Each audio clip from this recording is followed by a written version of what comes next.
শীতকালে দেখবেন আপনি যখন ঘুমিয়ে গিয়েছেন রাত 1টা থেকে 4টার মধ্যে যদি ঘুম ভেঙে যায়, এই সময় ঘুম ভেঙে যাওয়া এটা স্বাভাবিক কোনো ঘটনা নয়, কারণ এই সময়টাকে বলা হয় তাহাজ্জুদের সময়, তাহাজ্জুদের শ্রেষ্ঠ সময়।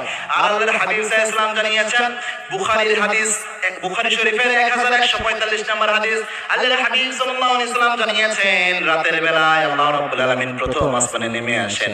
প্রথম আসমানে নেমে এসে আল্লাহ রাব্বুল আলামিন বান্দাদের ডাকতে শুরু করেন, বান্দাদের ইআলান করতে শুরু করেন, মাইয়াদউনি ফাস্তাজিব লা, কার কি চাওয়া রয়েছে, কার কি দোয়া করার আছে আমি আল্লাহর কাছে চাও, সব দোয়া আমি আল্লাহ কবুল করে নেব।